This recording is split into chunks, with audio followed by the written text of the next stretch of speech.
Okay, good morning.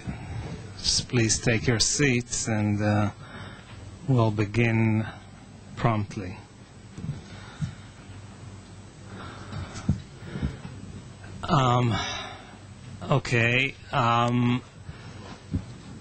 This session we're dealing with minorities in the Arab states, and we have an all-Israeli panel of friends and colleagues of mine whom I've known for many years and who must be familiar to you or anybody working in the field because they've all done a lot in terms of research and publishing, books and articles, and we shall begin with Professor Kais Firro from the University of Haifa, and former chair of the Department of History of the Middle East, who is an expert on Lebanon, on Levant in general, and specifically on Druze history.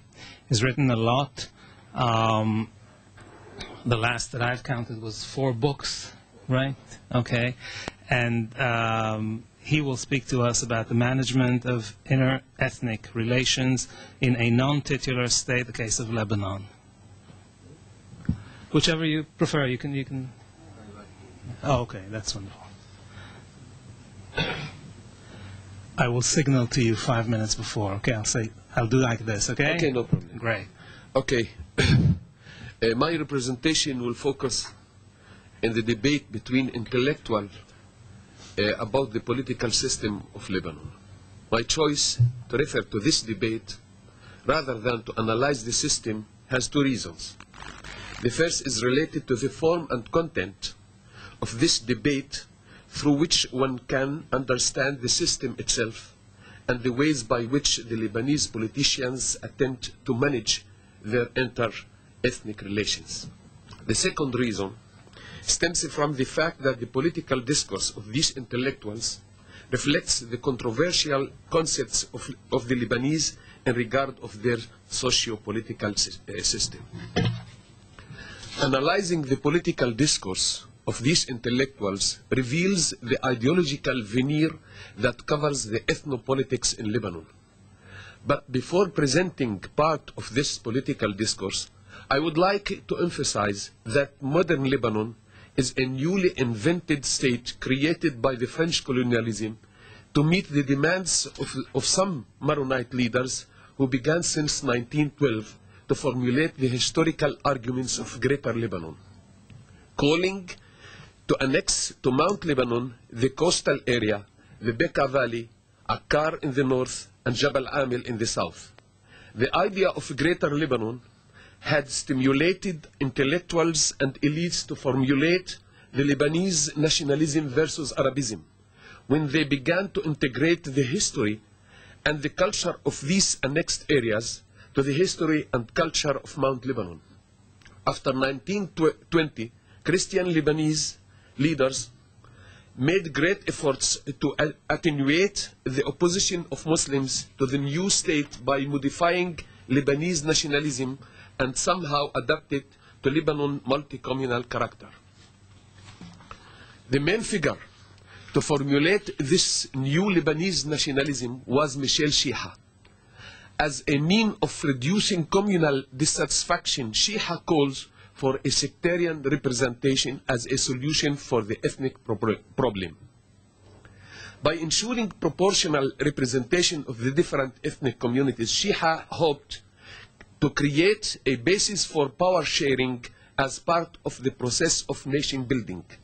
Chiha, no doubt, believed that the Lebanese nationalism could unite the various disparate communal loyalties into one single national loyalty. Chiha relates the new Lebanon to Phoenicia in much the same manner as the first intellectuals who formulated Lebanese nationalism versus Arabism. But right from the start, some Christian and all Muslim intellectuals and elites rejected the historical, geographical, and ethnographic tenets of Lebanese nationalism, considering it as the ideological expression of mere parochial sectarian, which cannot remove sectarian loyalties that typifies Lebanon ethno-religious communities and absorb them within a wide meta-loyalty of the nation. Supporters of Shia's concepts continue until today to defend such nationalism, arguing that it is not different from other nationalisms found in the territorial states of the Arab world, where loyalty to state nationalism, wataniya, is deeper than that of the undefined and ambiguous pan-nationalism, qawmiya.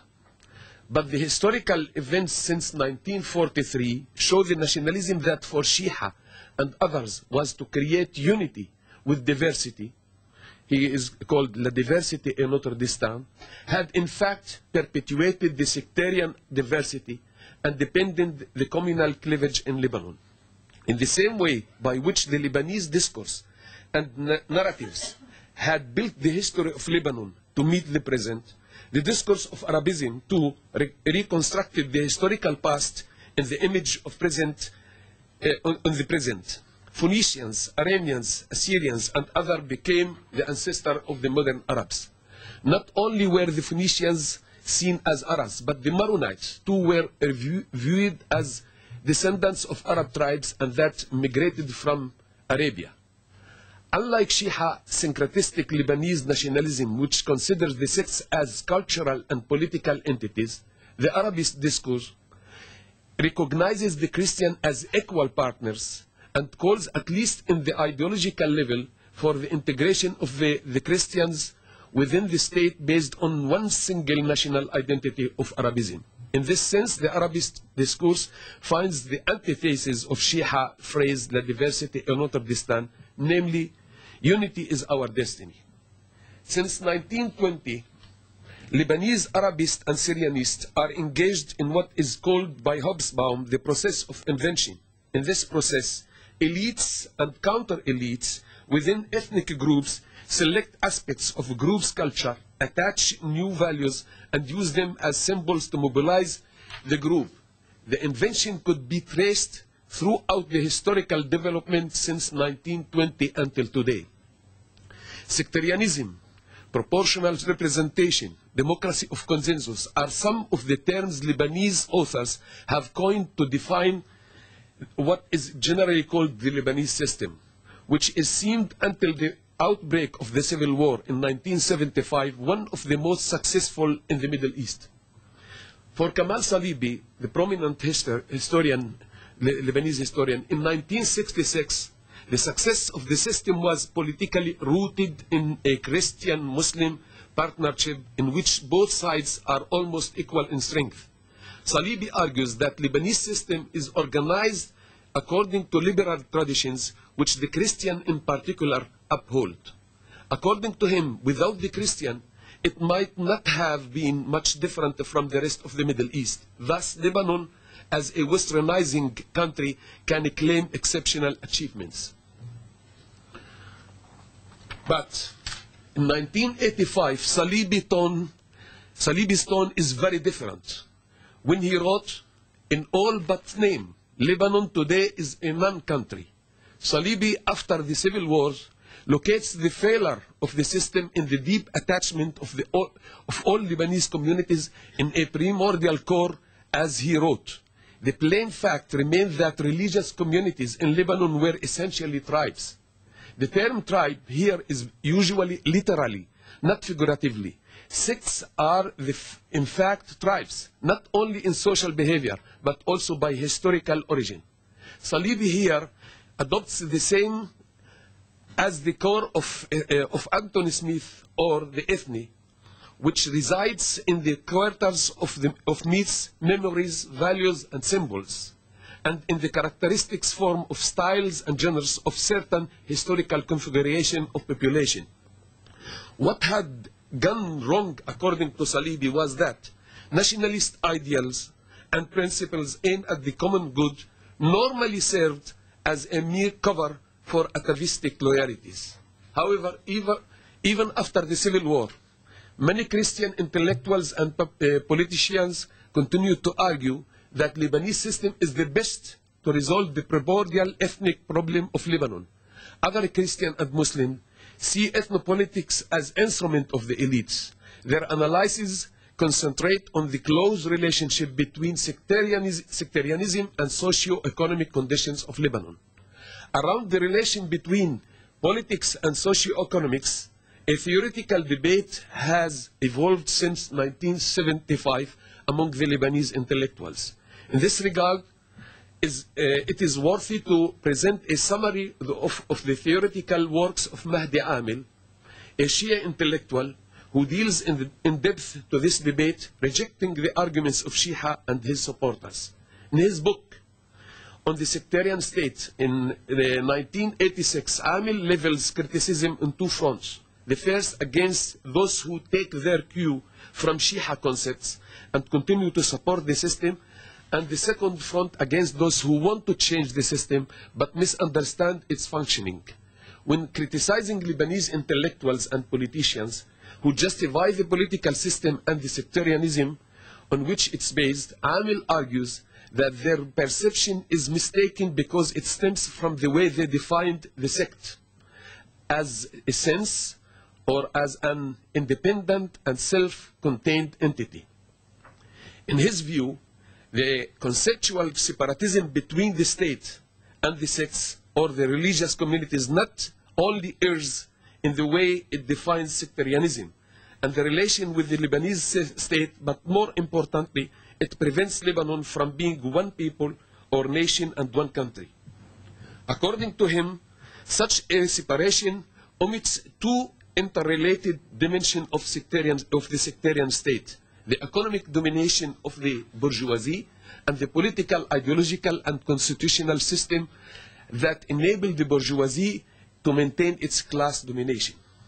Amil distinguished between the religious ideologies that existed in the feudal system from the sectarianism in the modern Lebanon. Tracing sectarianism to rooted religious ideologies means for him to explain the present through the past. Sectarianism was never a political system in the Middle East. The Ottoman Millet system was not political in the Lebanese sense. Moreover, the use of sectarianism in Lebanon is completely different from the way it was used in the old Muslim states. Historically, Lebanese sectarianism started with the 1926 constitution and evolved until the establishment of the High Shia Council in 1969 through a number of state decrees. According to Amil, the concept of Shia about Lebanon as a country of associated communal minorities serves to blur this domination. Also, cultural pluralism is merely another name for the same idea. Shia and those intellectuals and politicians who supported him indirectly acknowledge this domination when they claim it could be legitimized in many ways: historical, natural, geographical, religious, and cultural. However, Amil refers to the concept of pan-Arabism in the same way he refers to Lebanese nationalism. According to him, both concepts share a primordialist view, each with its own primordial value. In this criticism of Arab nationalism, Amil singles out their arguments that sectarianism in Lebanon was created and recreated to split the Arab unity. He particularly criticizes those Arab nationalists who claim that Lebanon is composed of sects, Tawa'if, which coexist under the domination of the Maronites. These Arab nationalists, therefore, see the solidarity of the Christian, notably the Maronites, as naturally directed against the Arab Islamic solidarity or against Arab nationalism. According to Amil, this nationalist explanation of the Lebanese case was inspired by the logic of racist sectarian ideology, though it has a nationalist color. Rejecting both concepts, Amil argues that this domination by one community is not Maronite domination per se, but has its roots in the specific nature of Lebanon as a colonial bourgeois state. The bourgeoisie in a Lebanese type of state can reach dominance only through the distribution of political power. In this view, the form of apparent coexistence between sectarian elites in the origin of the chronic crisis of Lebanese system. Unlike European state, where the capitalist structure is factor of coherency and integration, the sectarian state is a factor of dissociation.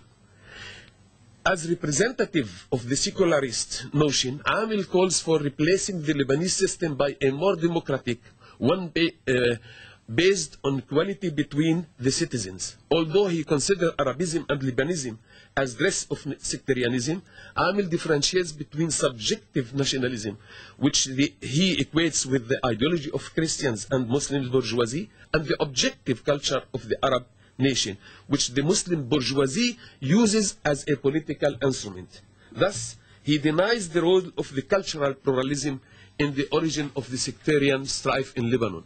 And it is in this way that he wants to arrive of what he calls a country for one nation, not for sects.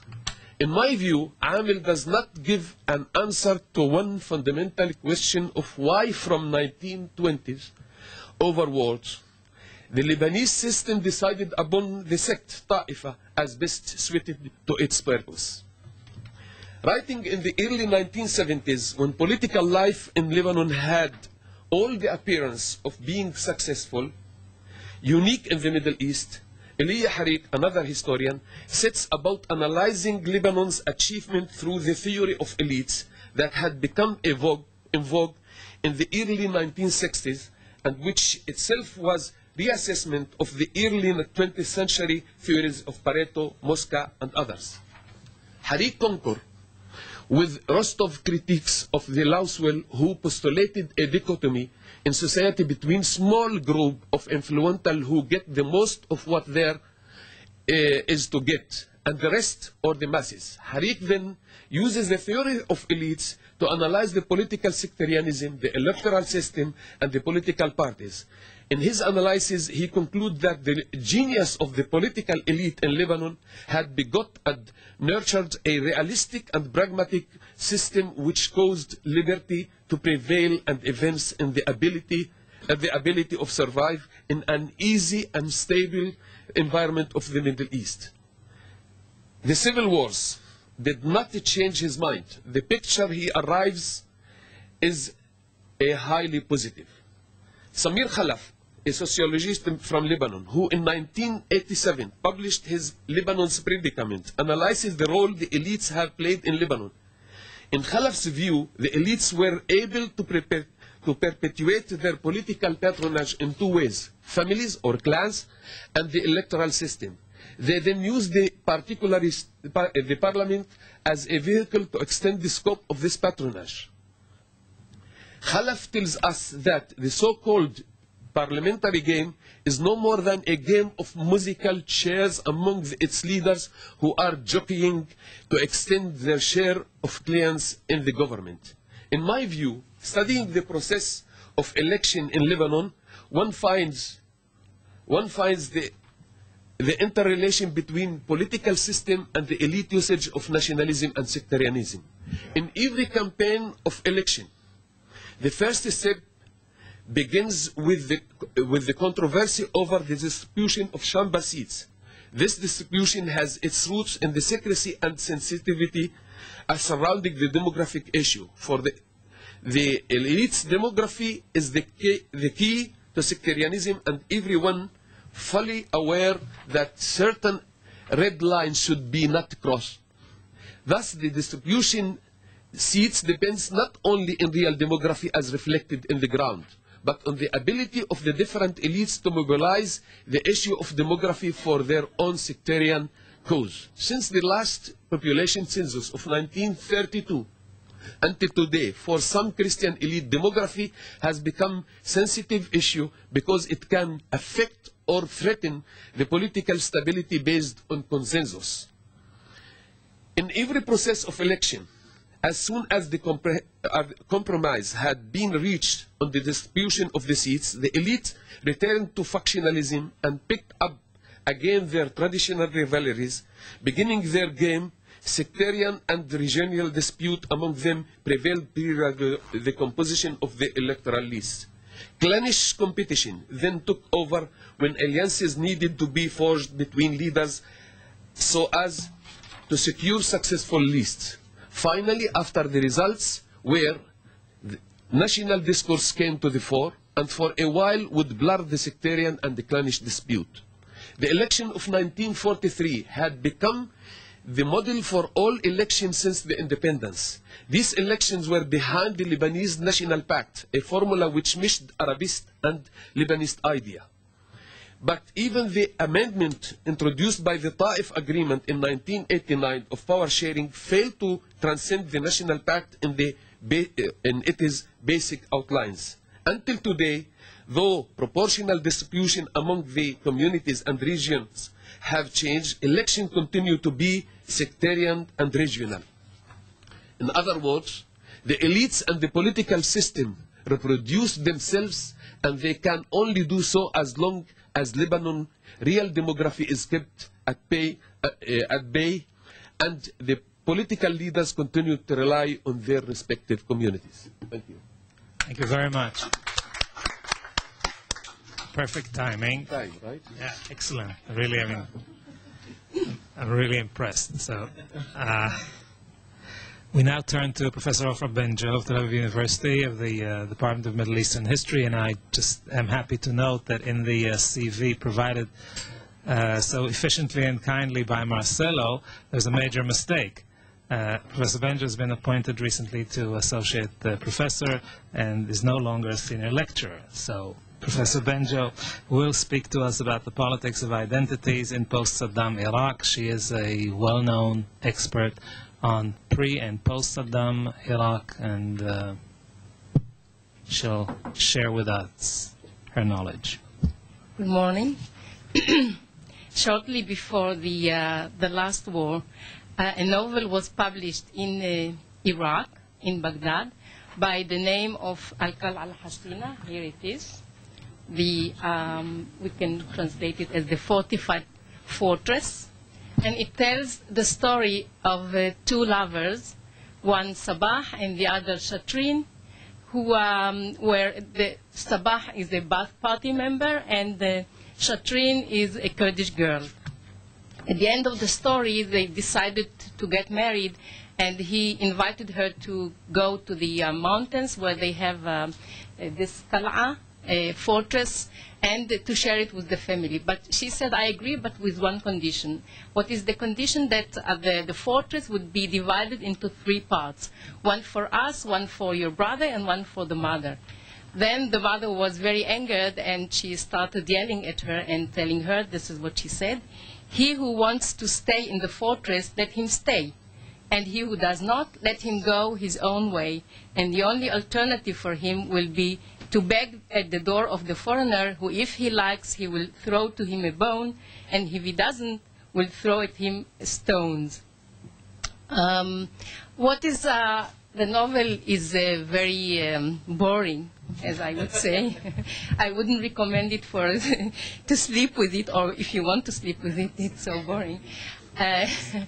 But what is the importance? The importance of this novel lies in the fact that it is believed that Saddam Hussein authored it, and in it he actually betrays the deep fears of the Iraqi rulers, Iraqi elites of Iraq being split into three parts, Sunni, Shia, and a Kurd.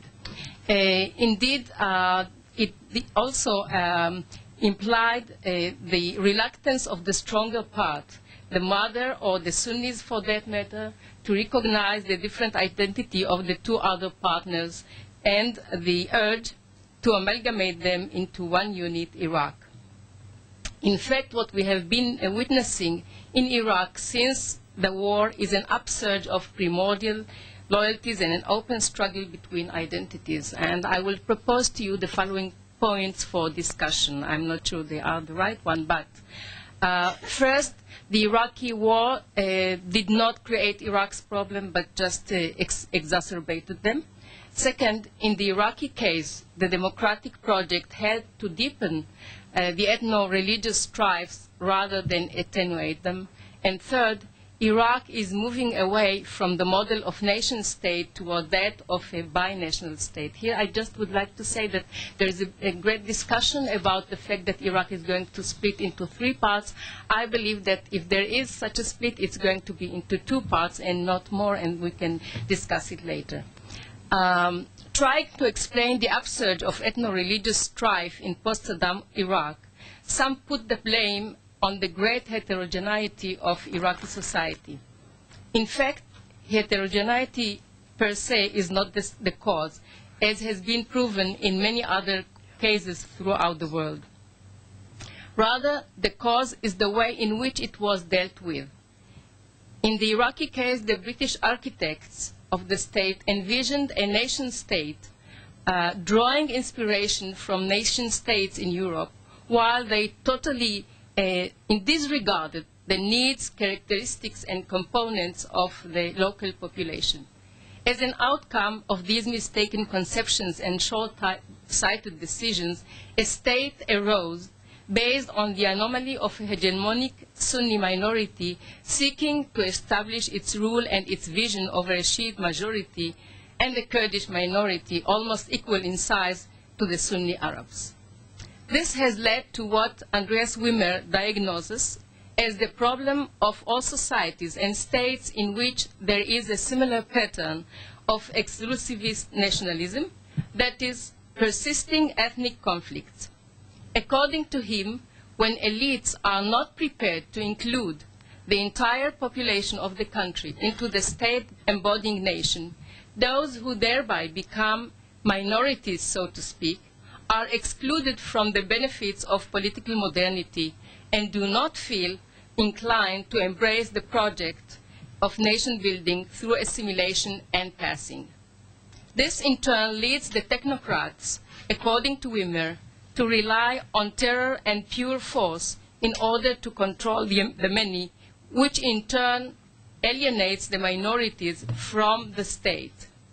In Wimmer's opinion, in the end of this spiral ethnicization, the polity is compartmentalized in a series of ethnic groups whose members see themselves as communities sharing a common political fate and destiny.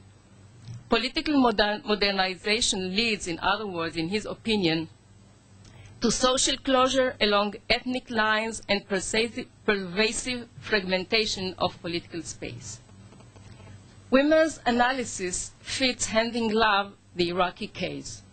The relationships between the Sunni ruling elite and the Shiites on the one hand and the Kurds on the other were totally different from each other, yet they led to the similar results, namely exclusion, alienation, and the upsurge of primordial identities in both groups. Concerning the Shiites, the British and their Sunni protégés continued the discriminatory exclusivist policy that had been applied by the Ottomans. Indeed, for a period of some 50 years after the suppression of the Shiite revolts in the mid-1930s and until 1991 in the last century, the Shiites seemed to have resigned themselves to their inferior status as a demographic majority functioning as a political minority. However, the true price of this illusory quiet was continuing social ferment, a chronic lack of stability, and the continuing prevalence of tribal, religious, and communal loyalties at the expense of a national loyalty to Iraq as a whole. As to the Kurds, annexing them to the Iraqi state brought about, from the beginning, sporadic revolts which intensified over time and harmed the vigor and capacity to hold its own of every regime, whether royal or republican, civilian or military, and as a result, strong Iraqi national loyalty, as in the cherished ideal of nation-state, was slow to develop, if at all. One reason for this was that Iraq was traversed by three competing national loyalties or identities: Iraqi territorial nationalism, Wataniya, Pan-Arabism, Qawmiya, and Kurdish nationalism. Paradoxically, the Sunni rulers were precisely those who fostered both Iraqi nationalism and pan-Arabism. Complicating things even more was the fact that alongside these two was a third competing vision, the Kurdish nationalist vision. Until the late 1950s, it seemed to the Baghdad governments that they would succeed in dissolving the unique Kurdish identity in the Iraqi melting pot. However, since the Qasem Revolution in 1958, it has become ever clearer that the sporadic Kurdish rebellions have metamorphosed into a national movement which proclaimed fulfillment of the Kurdish national vision as its goal. From here on, the clash between the three visions, or three sets of national loyalties, was inevitable. In this context, it is worthwhile to point out that the parallel existence of three national identities caused inner contradictions, the lack of inner cohesive glue, the running about of ideas, and the situation in which each of the identities was weak and flawed. Under the Ba'ath regime, which ruled for 35 years, 1968-2003, social, political, and ideological processes increased the rifts in the state and prepared the ground for what is happening in Iraq today. The Ba'ath ideology laid the groundwork for the dichotomy between Iraqi territorial nationalism and pan-Arabism. This party's longevity in power exacerbated the tensions between the regime and those who felt threatened by these conceptions, that is, Shiites and Kurds, who felt that their unique identity, whether religious or ethnic, would be swallowed up in the great Arab expanse. After the earthquake of 2003, there was an unprecedented upsurge of Islamist forces, rise of tribalism, the strengthening of subnational identities, and the development of the Kurdish autonomous zone into a kind of de facto state. Another development harming internal cohesion and increasing the social and political rifts is the strengthening of religious ties represented in the rise of power of political Islam on one hand, and the strengthening of communal ethnic ties represented in the rise in power of the groups embodying these trends on the other. Until the last war, Arabism was presumed to be the glue unifying Shiites and Sunnis, while the internal struggles in Iraq were chiefly against a national background, namely between the Iraqi Arab nation and the Kurdish nation. However, since the war, the last war, the center of gravity of these struggles has passed to the interreligious arena between Shiites and Sunnis, because, among other reasons, the heavy repression that the clerics and faithful of both schools of Islam had been subject to under Saddam was removed all at once, and now they could act freely to reinforce their religious identity. The Sunnis, who have been dispossessed of all their key positions and have been marginalized, saw themselves as the principal victims of the war. However, they took out their sense of grievance precisely on the Shiites rather than the Kurds. The sudden transformation of the Shiite majority into the ruling political majority, their desire and ability to set Iraq's social and political agenda, and finally the strengthening of their ties with Iran, the military, ideological, and political rival of Iraq under Sunni leadership, all these transformed the Shiites into the most threatening element for the Sunnis. The verbal and practical escalation in the Shi'i-Sunni relations, in their turn, reinforces the supranational religious ties of each side and make it much more difficult to build an Iraqi national identity. The presence in Iraq of foreign occupiers that might perhaps, in other circumstances, develop some sort of national cohesion on the basis of a negative common denominator, that is, a common struggle against a non-Muslim Christian enemy, does not hold in this case. This is because the Shiites, as well as the Kurds, continue to view the Americans as their allies against the Sunnis and as the only guarantee for the existence and institutionalization of the political revolution which had enabled them to reach power for the first time in hundreds of years. In this case, there is a discontinuity in the perception of Iraqi patriotism. While the Sunnis view the removal of the occupiers as the embodiment of this patriotism, the Shiites view keeping them in Iraq as no less patriotic endeavor, since in their eyes their presence is capable of preserving the territorial integrity of Iraq. Although terrorism and the Shiite-Sunni struggle grab the headlines in the regional and international media, it is precisely the quiet developments in the Kurdish region that are worthy of special attention in the context of the question of building an Iraqi nation and the internal cohesion of this state. While the Arab part of Iraq is now undergoing an acute identity crisis and is finding it difficult to stabilize itself and the internal relations between its two chief components, Shiites and Sunnis, the Kurdish region presents a contrasting picture. It is typified by its relative stability, by its ability to become a mediator and swing factor in the balance between Shiites and Sunnis, by the important role that it plays in the central government, and most important of all, by its building up a Kurdish national identity and its adopting Kurdish symbols of independence which distinguish it from the Arab region of Iraq. One possible explanation of this unique phenomenon may be found in the experiences of the Kurds since the Gulf War in 1991 until now.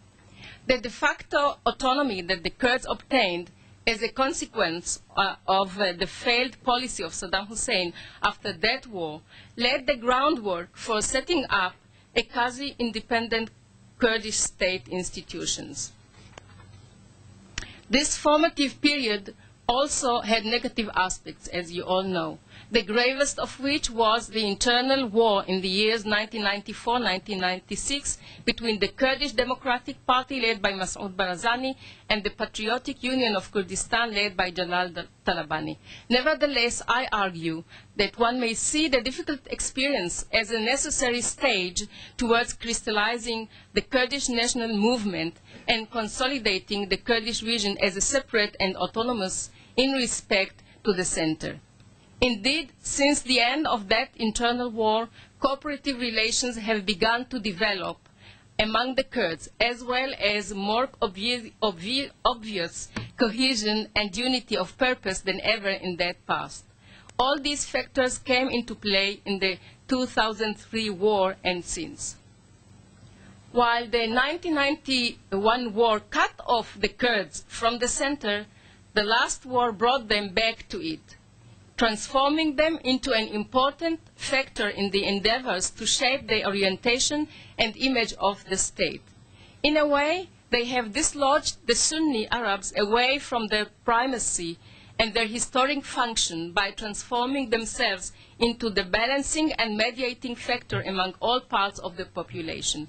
Today, they present themselves as the element that most clearly expresses Iraqi statehood. Thus, for example, Talabani declared on one occasion, I quote, "The Kurds are fulfilling a true national Watani role for the sake of preserving the unity of the state as a democratic, pluralistic, and unified Iraq, and not, as was claimed after the fall of the previous regime, that the Kurds would turn towards separatism." What helped them to attain this status was the relative unity of their ranks, which they displayed during the war itself and afterwards. Their participation in the war and the vital aid that they extended to the Americans, which made them reliable allies in the Americans' eyes, their adherence to the secular approach, which enabled them to rise above the Shia and Sunni religious currents, which have been surging in strength, and the political wisdom, I would like to say this word, which they displayed at critical stages in recent years. Simultaneously with their display of loyalty to the Iraqi state, the Kurds continued to develop their separate national identity an identity based on independent state institutions. The constitution that was approved in October 2005 speaks indeed of a federal arrangement between the Kurdish part and the other parts. Yet, in practice, a state-like structure, more than a simply federative one, is continuing to develop in the Kurdish region. In an improvised Kurdish referendum held in 2004, the majority of the Kurds voted for Kurdish independence. A Kurdish intellectual, Kamal Mazhar, pointed out that the prevalent view among them was that their leadership was not insisting on Kurdish self-determination, and that for that reason the leaderships were encountering many difficulties in the attempt to reconcile between the conflicting desires of the center and of the Kurds. In other words, the Kurdish leadership is more moderate and compromising than the Kurdish public because it understands the many constraints that face it and the great damage that pugnacious proclamation and the extreme demands might cause, such as being cut off from the center. At the same time, the Kurdish leaderships are making important moves towards building up a Kurdish identity and a Kurdish state. A journalist who has recently visited the region reported that there was nothing there attesting that the Kurdish zone was part of the state of Iraq. The foundation stone for strengthening Kurdish internal cohesion has been the process of reconciliation between the two rival factions of Barzani and Talabani. What is important in this process was that since the beginning of 2003, the Kurds have been able to present a relatively unified front, both in the Kurdish region itself and towards the center. For instance, the Kurds held their own elections for a Kurdish parliament which acts absolutely independently from the center. They also have their own constitution and a first president, Masoud Barzani. Meanwhile, a unification of both Kurdish governments took place, and now there is one government representing both factions and acting under one leadership. This unity has also been displayed on the matter of the flag. During the harsh rivalry, each of the factions has its own flag, Barzani the yellow one and Talabani the green one, but since then there is one flag, that the old flag of the 1940s under Mahabad Republic. In other words, there is now an attempt to unite forces in an unprecedented manner. The Kurds are also striving to attain economic independence. I will not enter into all the things which they are doing, but I would mostly stress the fact that they are striving to activate Kirkuk and to take it under their control, and this was one of the reasons why they were opposing Ja'fari, and their force, their power was so important, and they just managed to just leave him out of this, this post. Another vital area is reinforcing Kurdish identity by means of language, culture, and education. The temporary constitution granted a significant achievement to the Kurds in that it recognized their language as an official language alongside Arabic. But not everyone, of course, was happy about this move. One article stated, on what foundation did the legislators base themselves when they set the Kurdish language on the same level as Arabic? That is, with the mother tongue that the inhabitants of Iraq in their various communities and components have been speaking since the dawn of Islam. Despite these protests, the Kurdish language has become the official language in the Kurdish region, and in the education system on its various levels, to the point that a new Kurdish generation is growing up that does not know a word of Arabic. Likewise, the Kurdish communications media have enjoyed unprecedented flourishing. For example, there is a large number of newspapers, periodicals, radio and television stations, and broadcasting satellites. All these also contribute to spreading and reinforcing the Kurdish language, both in spoken and written form. If it is indeed that language is one of the pillars of modern nationalism, then the Kurds in Iraq are marching swiftly in that direction. Emerging from all this is that Iraq no longer functions as a unitary state, but as two units with the factor connecting them at this moment being the Kurds. To conclude, it's a long conclusion, but the Sunnis in Iraq and the Arab world in general customarily accuse the United States of raising the demon of communalism and of bringing about the slicing up and splitting of Iraq by means of the war that it forced on Iraq and the mistaken policy that it has implemented there since the occupation. In reality, the United States did not create Pandora's box, but just opened it, maybe clumsily, but still. One way or other, in both cases, both the setting up the state in the 1920s and by forming it anew at the beginning of the present century, there has been great weight pertaining to outside actors bearing on the character that Iraq would take on. It turns out, therefore, that the internal actors must conduct a double struggle or dialogue, both among themselves and with outside actors.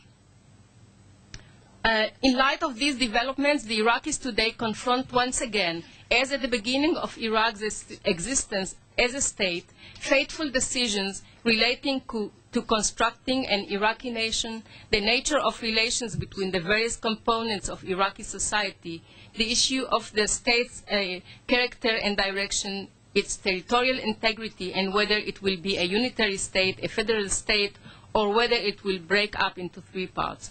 One thing is clear as of now, that is that after the last war, when all cards were reshuffled, the vision of nation-state finally went bankrupt in Iraq. Instead, there now exists a constantly accelerating trend toward transforming Iraq into a binational state. As of now, there are no internal factors that could prevent this development. As to outside actors, the question is definitely open. Thank you very much. Thank you. We now move to the last paper. Dr. Bruce Maddy-Weitzman is a senior research fellow at the Moshe Dayan Center for Middle Eastern and African Studies.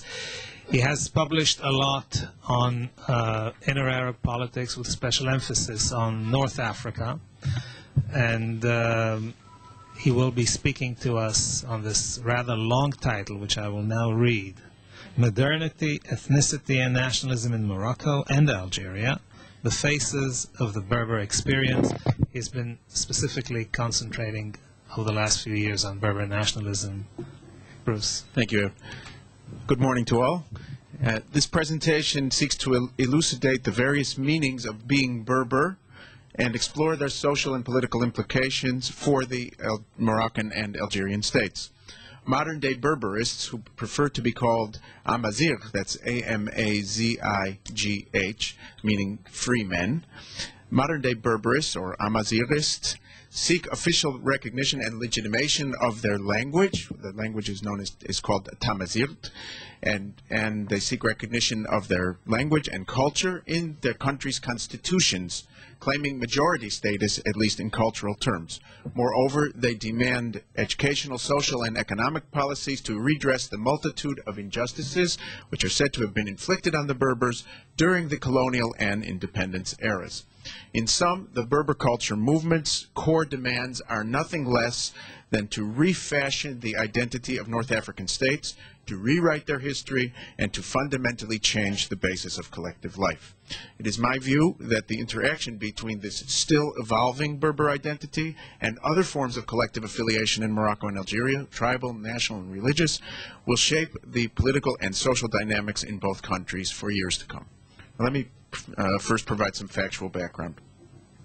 Throughout recorded history, the indigenous peoples of North Africa, between Egypt's Western Desert and the Atlantic Ocean, were branded contemptuously by successive conquerors as Berbers. Berbers, i.e. the barbarians, a term originating in ancient Greek.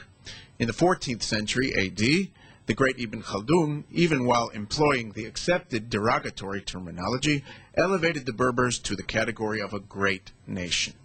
Yet rarely, if ever, did Berber speakers view themselves as such, defining themselves almost exclusively in tribal, sub-ethno-national terms. alongside their belonging to the Muslim Ummah, that is to say, once they became Islamicized, the process which began in the 8th century. And with the passing of the last of the Berber Islamic dynasties of the 14th and 15th centuries, Berber tribes were reduced almost exclusively to the periphery of their societies, both geographically and in terms of social status. Now, in addition, the percentage of Berberophones declined over time. Still, at the beginning of the 20th century, the speakers of the various Berber dialects constituted at least 2/3 of the population of Sharifian Morocco, and perhaps up to 40% of the Muslim population of colonial Algeria.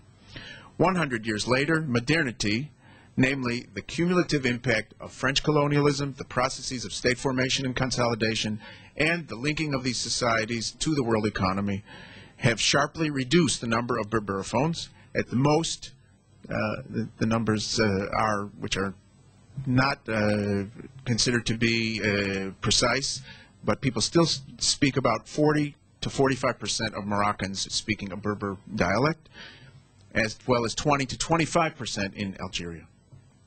Some of the finest scholars on modern North Africa, Gellner, Rosen, Quant, Miller, have over the years viewed the Berber factor in modern Moroccan and Algerian life as being peripheral to the larger political and social forces at work and not posing serious threats to social peace or political stability. Still, as the recently deceased anthropologist David Hart reminded us, the Berber element in the Maghreb forms the basis of the whole North African edifice, in his words. Moreover, as we know from Geertz, Migdal, and others, the process of societal modernization, the move from a segmented to an integrated society, is neither unilinear nor unidirectional, and often reinforces primordial affiliations even as they lose some of their original functions. Indeed, as we can see in both Algeria and Morocco, that the recent assertion of so-called traditional Berber identity among portions of the Berber populations actually contains elements of a more modern ethno-cultural identity. This has already had important political consequences for Algeria, where the regime has been in on and off confrontation with the Kabylian Berber community for more than a generation. Let's take a brief look at some of the main features of contemporary Berberism as articulated by intellectuals working out of both North Africa and France. France's aborted efforts to base its rule on a policy of dividing Berbers from Arabs, underpinned by a well-constructed set of origin and character myths, proved a difficult legacy for Berbers in both Morocco and Algeria. Regardless of the efforts of Berbers to demonstrate their patriotic and anti-colonial credentials, contemporary opponents of the Berber culture movement accuse it of having internalized the French myths and promoting colonialism in a new guise. But this has not deterred Berberists from sharply criticizing Arab nationalism, the dominant ideology of all modern states in North Africa, as a pernicious foreign import. Militant secular Berberists commonly refer to Arab nationalism as Arab Islamic Baathism, or even Arab Islamic totalitarianism. In rejecting the Arab nationalist doctrine of a single Arab homeland, from the Atlantic Ocean to the Persian Gulf, Berberists defiantly mirror it by promoting the idea of a single Amazigh people existing from time immemorial in its homeland, Tamazgha, stretching from the Canary Islands to the Siwa oasis in Egypt's western desert. As is the case with all ethno-national projects, the elaboration and dissemination of modern Berber identity has been accompanied by the fashioning of a memory community. This has involved a search for a usable past, and once found, enshrining it in new narratives, rituals, and collective commemorations. Now, to be sure, the task of Berber memory work is formidable. The essentially oral culture of the Berbers and the dearth of written texts in Tamazight placed Berber memory workers at a severe disadvantage. Moreover, from the beginning of recorded history in North Africa, the Berbers are depicted as semi-savage outsiders requiring a civilizing hand. They have been especially burdened by the legacy of Islamic history, which provided them with an Eastern and Arab origin myth that legitimized their inclusion in the Islamic Ummah, albeit as a primitive community requiring the Islamic faith to justify their mission and assumption of power. Part of this istislam, their submission to Islam, involved the seemingly natural superiority conferred on the Arabic language, the language through which God's word was transmitted and subsequently interpreted by the doctors of the Holy Law. Now, in battling for equal linguistic rights, modern Berberists seek to desacralize the Arabic language, whether by labeling the Arabic script Aramean or by translating the Quran into Tamazight. Concurrently, a modified version of the ancient Tifinagh script, preserved for use by the Tuareg Berbers of the Sahara, is held up as an important symbol of Berber identity, and its usage is actively promoted. Amazigh memory workers, regardless of their country of origin, specific national territorial priorities, their degree of militancy, or their concern with the standards of historical accuracy, are like-minded in regarding the need to salvage and reappropriate the ethnic past.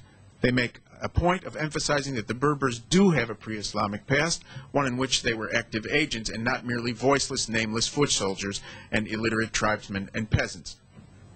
In fact, the Berbers' entry into history is denoted as having taken place in 945 B.C., the year of the so-called the founding of the so-called Libyan Pharaonic dynasty.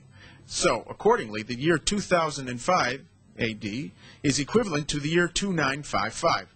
Tellingly, both dates, but not the Islamic Hijra calendar date, are used on the masthead of the Rabat-based monthly Le Monde Amazigh, an important publication for disseminating Berber culture.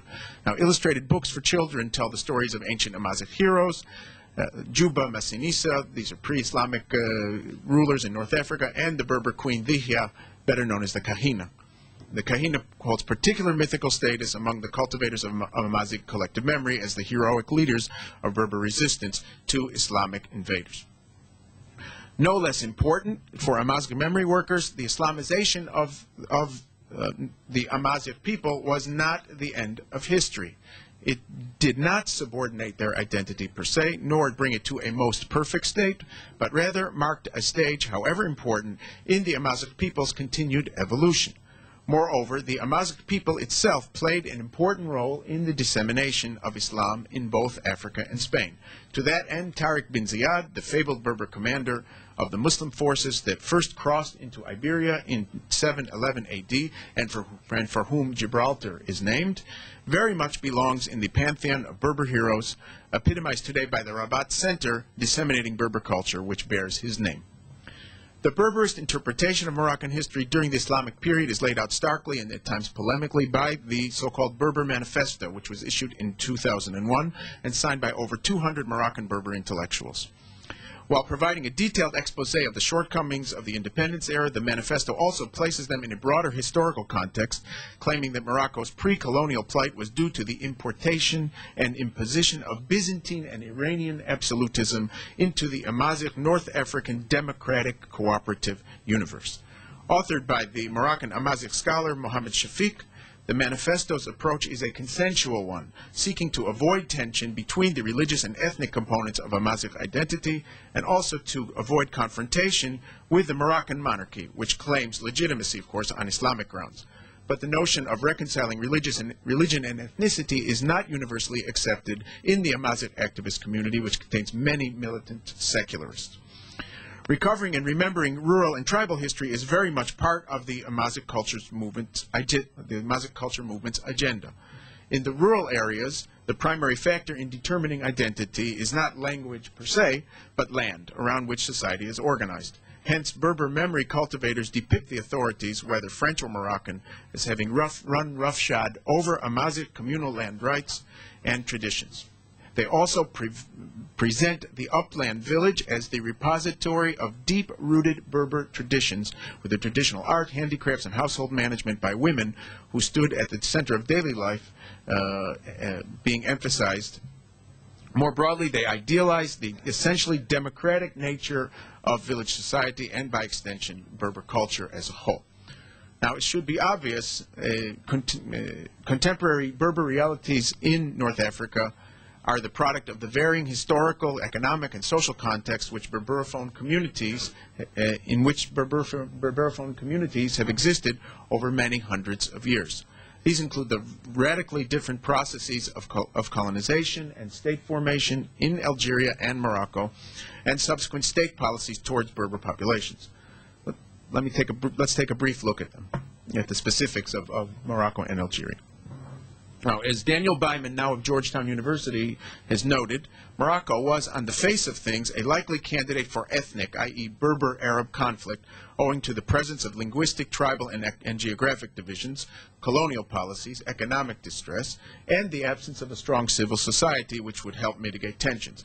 However, the combination of internal Berber divisions and marginalization, an Islamic sensibility shared by Berbers and Arabs, and the regime's sophisticated combination of repression and co-option, all these served to maintain social and political peace for a decade. Meanwhile, government Arabization policies, accelerated rural to urban migration, and the promotion of comprehensive economic development plans all heavily impacted on the Moroccan Berber world. And when some Berber intellectuals finally got up in the late 1960s and said we need to have a culture association to promote Berber identity, they were able to do so, but they couldn't even use the word Berber or Amazigh in the name of their association. That's how sensitive the issue was. And their activities had did not have that much resonance beyond their immediate circles. But these first hesitant steps were followed by others. The 1990s were a decade in which King Hassan initiated a gradual but unmistakable process of political and social liberalization, and Berber activists sought to exploit all available opportunities. In 1991, a number of associations issued what is known as the Agadir Charter, in which they declared their intent to promote the constitutional establishment of Tamazight as an official language alongside of Arabic, and demanded the integration of the language and culture into the national education, culture, and media frameworks. From this point on, the Amazigh culture movement would find itself in a delicate dance with the authorities over the limits of their tolerance for activity, which might be construed as threatening national unity. In 1994, King Hassan announced that the Moroccan dialects, he used the term dialects, he didn't talk about Berbers, but he used the term or unified language, but he spoke about dialects, saying that dialects were part of the Moroccan heritage and that they would begin to be taught. It took another 10 years before this would take place, but it provided important legitimation for the Berber activist activities. 7 years later, King Mohammed took another important step, establishing a Royal Institute for Amazigh culture, which really placed acknowledged Berber culture as a central component of the Moroccan national patrimony and character. And this was reinforced in 2003 by the sudden decision to begin teaching Tamazight, to introduce the Tamazight into primary schools. And Mohammed's strategy at this point was clear: cultivate constituency groups, Berbers, women's groups, human rights groups. This is all part of the general reform atmosphere and reform policies in Morocco in recent years, which would help serve as a counterweight to the growing challenge of political Islam. Now, regarding Algeria, in the few minutes that we have left, if there's one group which has played a vanguard role in the formation of Berber identity, both internationally and within Algeria, it's the Chameleons, who make up 2/3 of Algeria's Berberaphone population. Ironically, they've also played a vanguard role in the Algerian nationalist movement, and Kabyles have since held important posts in the state apparatus. I don't have time to elaborate about the first manifestations of modern Kabylian identity, poetry, song, resistance literature from the 19th century, but let's just move right to the modern period. The problematic nature of the Algerian state and its failure to adequately accommodate Kabylian specificity generated a confluence of circumstances that led to the now mythical 1980 Berber Spring, a Berber cultural flourishing repressed by the authorities. In terms of memory work, the anniversary of the Berber Spring has become a central commemorative event for Amazigh cultural associations in Algeria and the diaspora.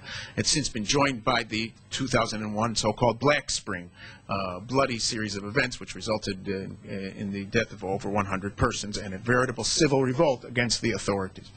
Now, these two springs of 1980 and 2001 served as bookends of a sort to the implosion of the Algerian state in the 1990s. These tumultuous times found the Kabylian Berbers in a kind of a situation of pick your poison, caught between the unacceptable Islamic insurgency and the regime held responsible for decades of repression. They have many martyrs, intellectuals, artists were slain during this period, martyrs in their view, of course. singer and the poet Lounis Matoub was perhaps the most prominent of all. His murder in June 1998, allegedly by Islamist extremists, touched off massive anti-government demonstrations throughout Kabylia. His last CD, released posthumously, contains a withering indictment of the post-Algerian state, set to the tune of Algeria's national anthem, with a refrain of "Betrayal, betrayal." The cover of the CD, drawn by one of Algeria's leading caricaturists, contains images of dripping blood, the Amazigh flag, and a sign saying Algeriasic Park. It now serves as an iconic poster for Berberist activities, and his grave and the place of his assassination are both pilgrimage sites, and I'm happy to circulate this among you. This is really an iconic poster now. In concluding this presentation, it'd be rash to suggest that any kind of major inter-ethnic violence is on the horizon in either Algeria or Morocco. Unlike many of the other divided societies referred to in this conference, Berber communities are, in religious terms, overwhelmingly homogeneous, Sunni Muslims of the Maliki school of law, and this undoubtedly serves as a mitigating factor.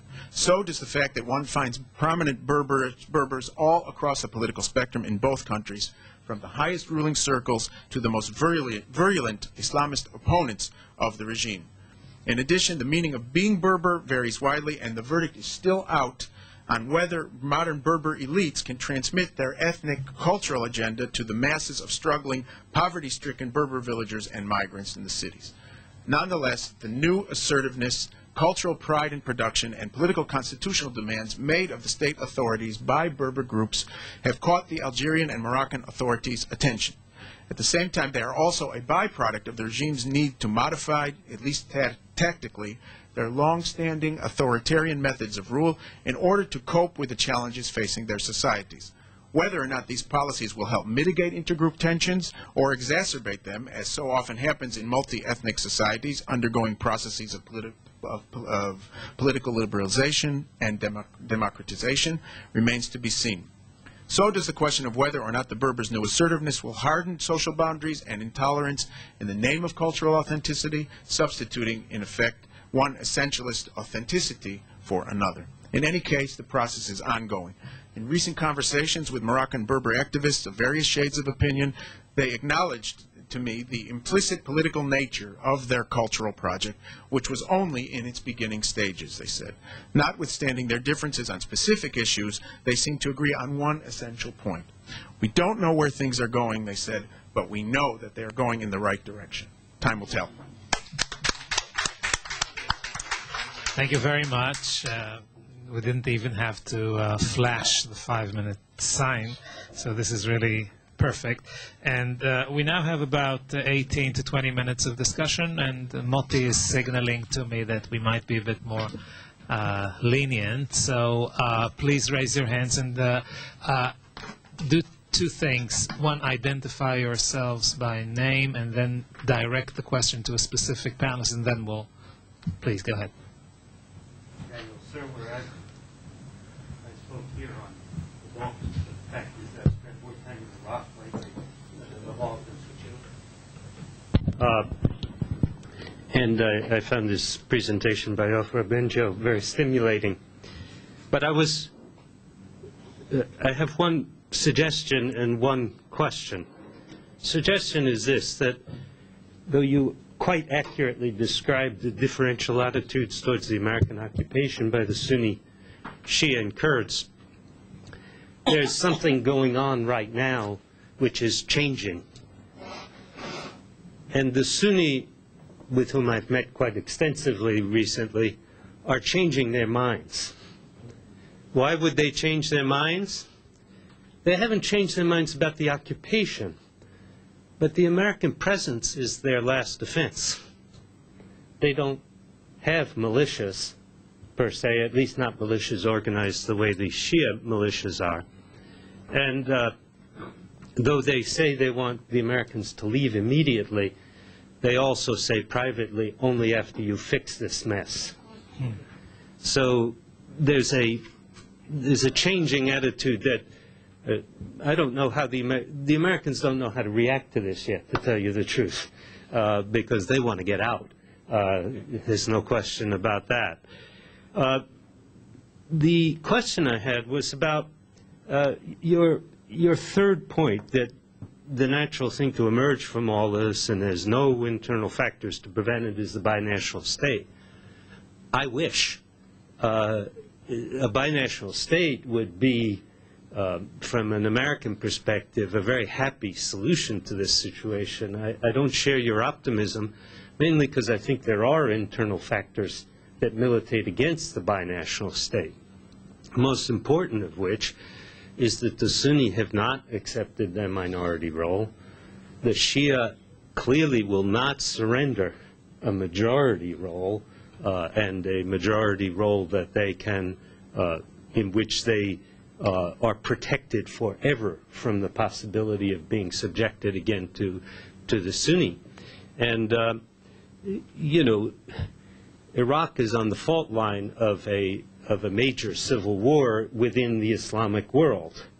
And there are internal factors that contribute to interethnic strife in Iraq, not between Arabs and Kurds, obviously, but among Arabs. And I see a lot of obstacles to binational state, and all you have to do is to look at the election results, in which the parties that tried to organize across sectarian lines between Sunni and Shia in the last elections were almost zeroed out. I would guess there's no hope for them for another 10 years. And people like Laith Kuba, who's an Anglified, Americanized Iraqi, who tried to run on the basis of a binational state and organizing Arabistan, basically, got no votes. Thank you. We'll go counterclockwise. So I want to collect, a few here. Riva? If you could speak to the microphone, please. Doesn't work, so turn it on. Turn it on. Hey, you turned it off. Okay, just two very brief questions for information. When you talk about the Kurdish autonomy and the cultural, economic, etc., can you say something about the effect of this Kurdish territorial autonomy in Iraq to other Kurdish population around? And of course, which is fear for other countries. And for you, do you have any data or any information, Bruce, on the effect of mobilization of Kabyles and Berbers in diaspora, mainly in France, of course, which they constitute mainly the most activist part of the immigration and the most modern part? They would identify themselves as the most modern, the most assimilable, integrable, etc., part of the Algerian population, and the most active in voluntary associations who preach the integration into the society, and their effect in the country of origin. I'm thinking of another group of Turkish immigration in diaspora. It is the Alevi group, which is a religious group who preach the modern Islam in immigration, and they have an effect as a political force in Turkey. So I was wondering about this reciprocal effect. Thank you. Alain?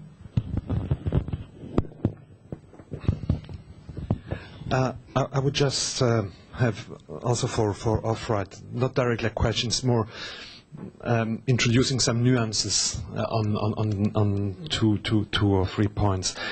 The first is when you look at Iraq during the monarchy, I agree, of course, that to start with, the state was heavily based on the hegemony of Sunni Arabs.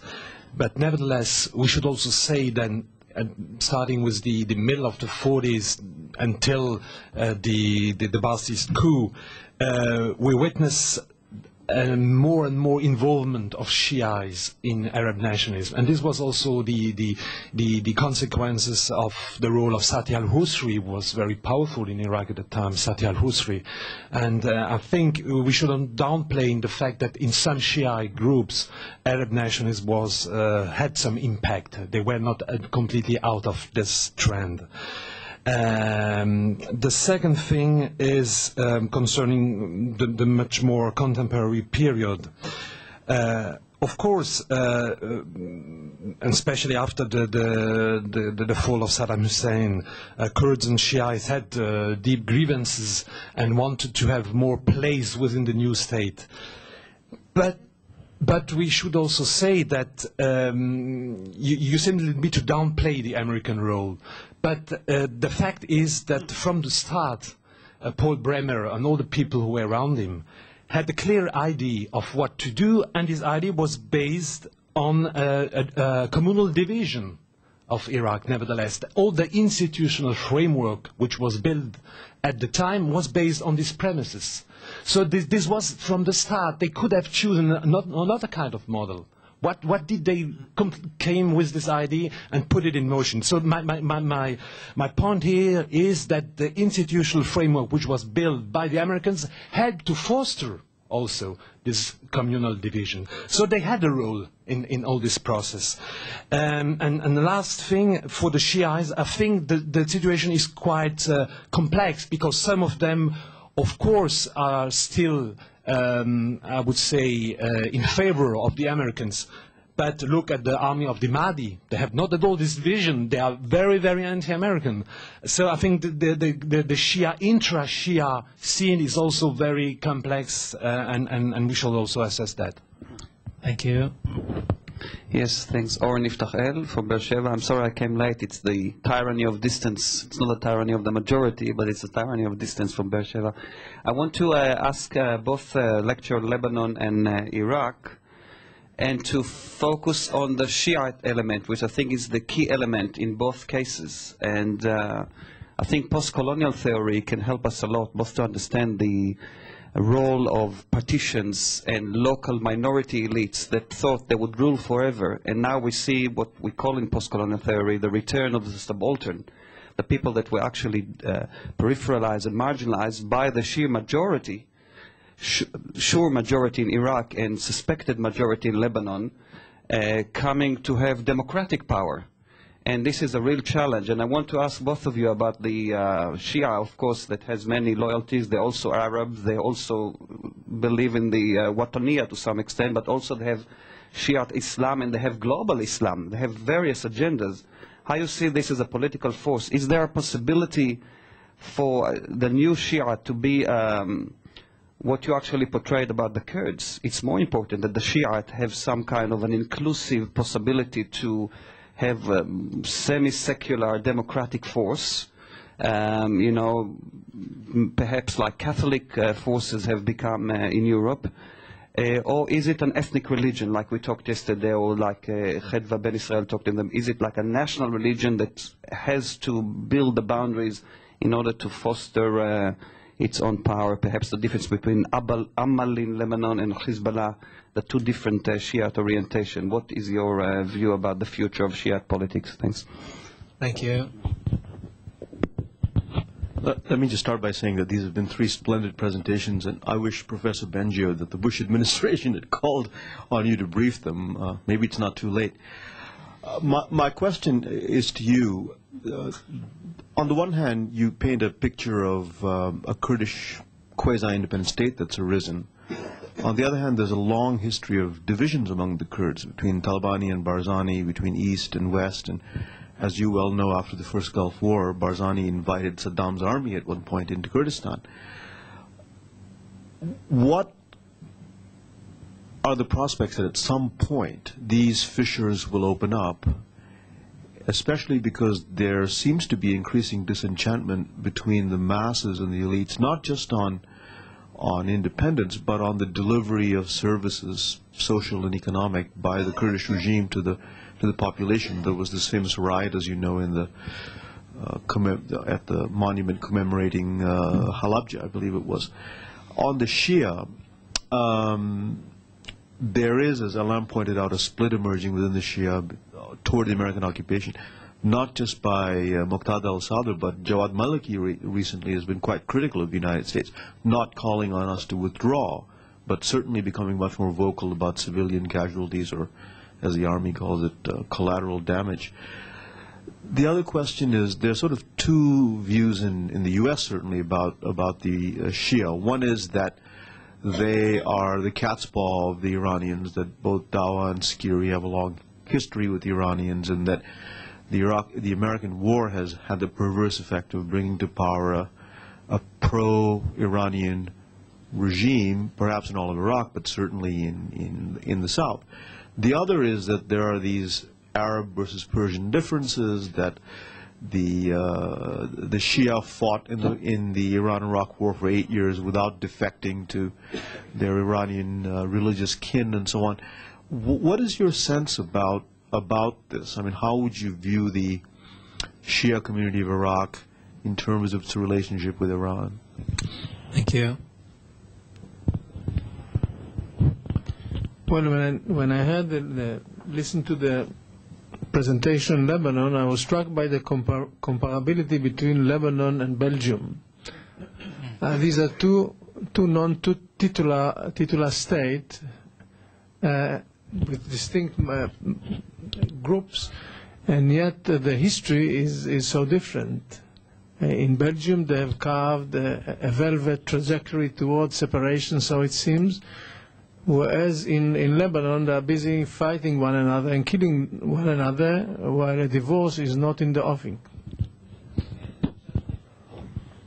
I would like to ask about how capable are Arab states to accept other nations. I mean, is binationalism acceptable in any way? I mean, so Iraq will be maybe the first country to come some close to this option.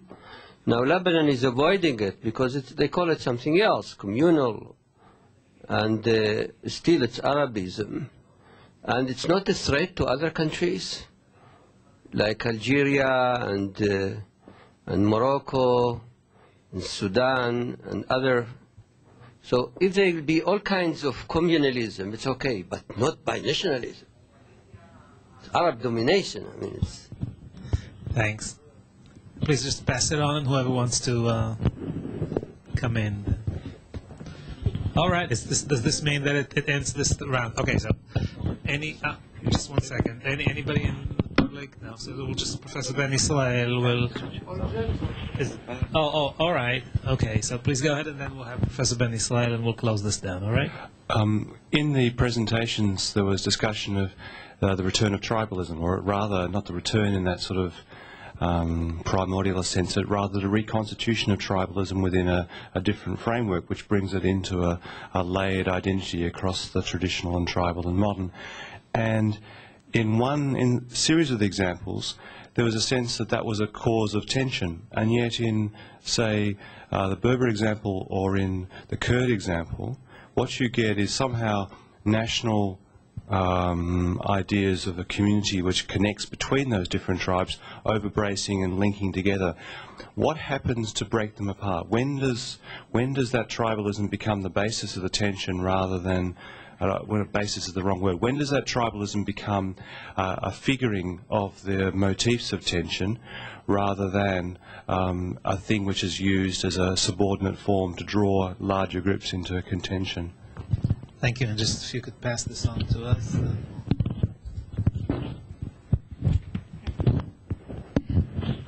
This is a rather marginal question, but I don't mean to be flippant.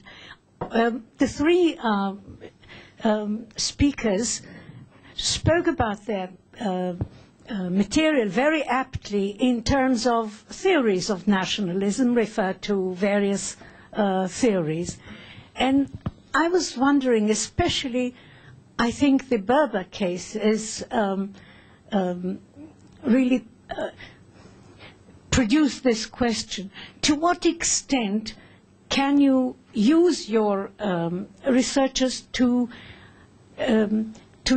make a judgment on this very old debate? To what extent nationalism is modular? To what extent it is borrowed and mimicked from one place to another?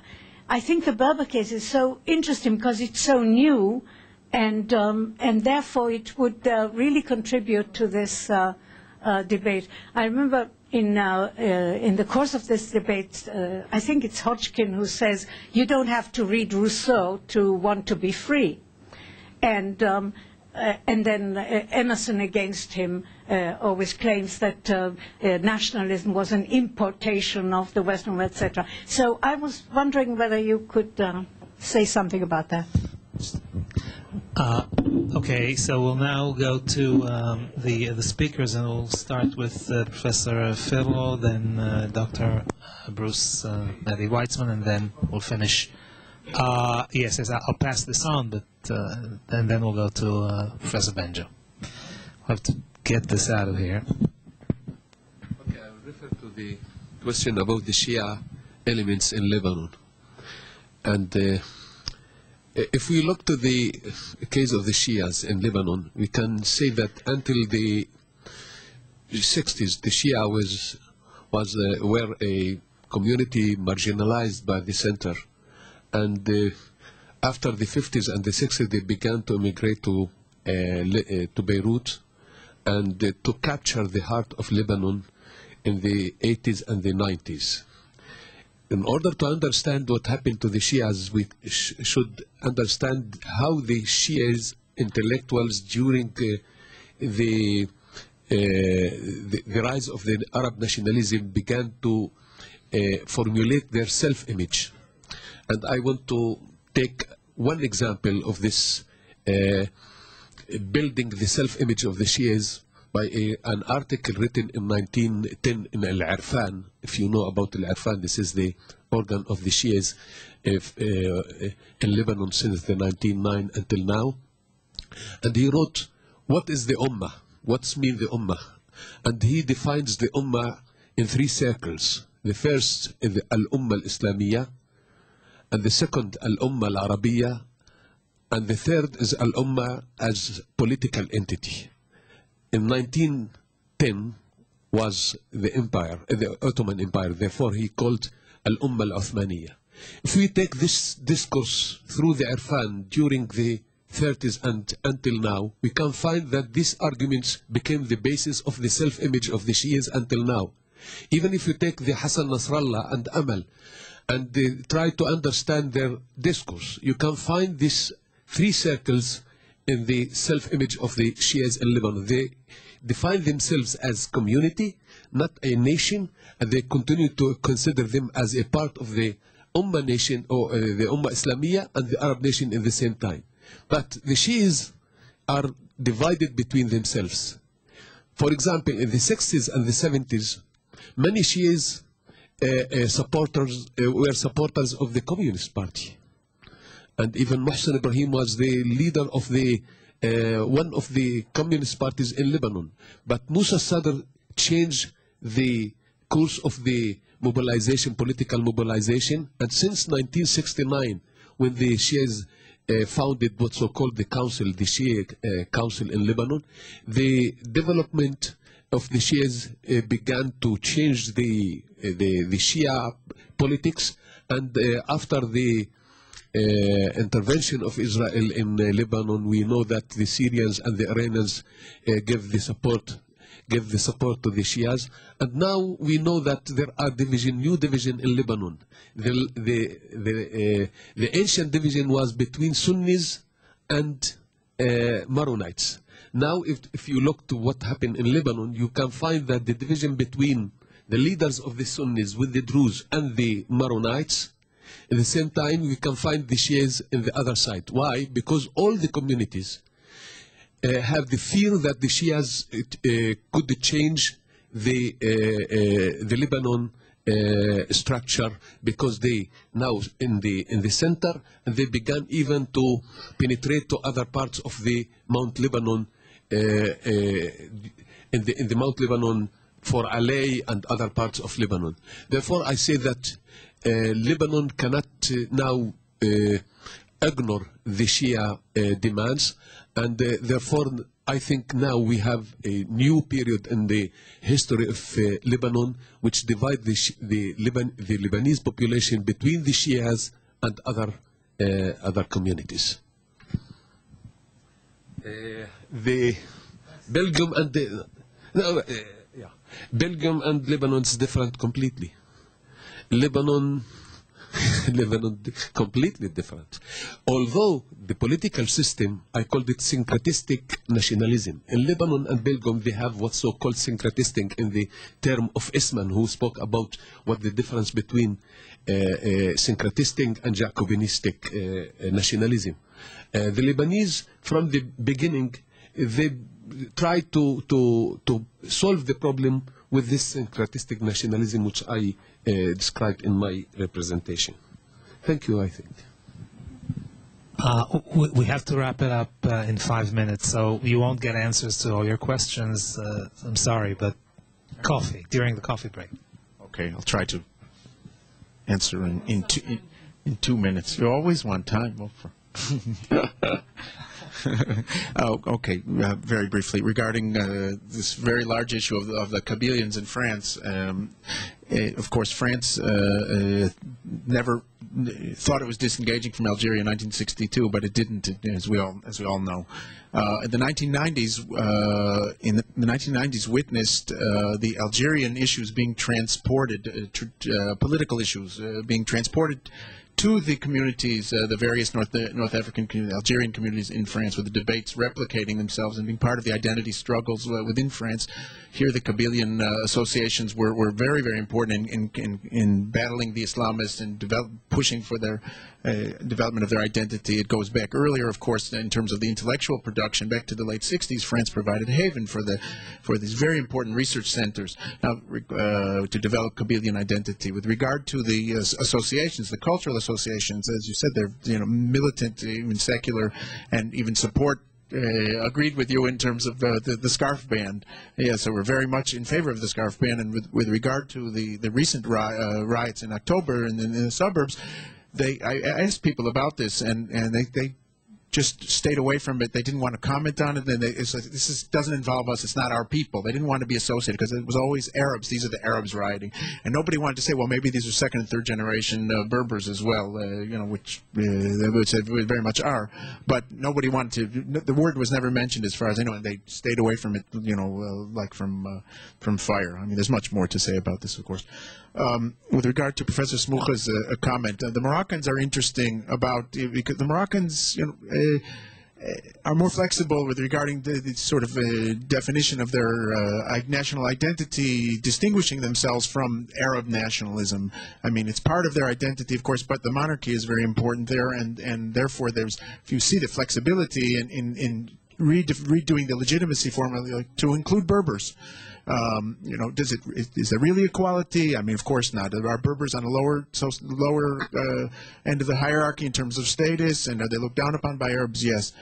Can they really be equal? Can we have a bilingual state? Probably not. But the fact that it's on the agenda and being supported by the elites is part of the Moroccan game. The Algerian formula is more problematic, I think, because the Arab nationalism and Islam were part of the original legitimacy formulas in the defining formula for Algerian identity. But I think there's a recognition now in North Africa that the Arab nationalist formula didn't work so well. At least the states don't function very well there. So there is this sort of room to sort of introduce new elements here, and this is what the Berber movement is pushing for. I mean, there's a dialectic there.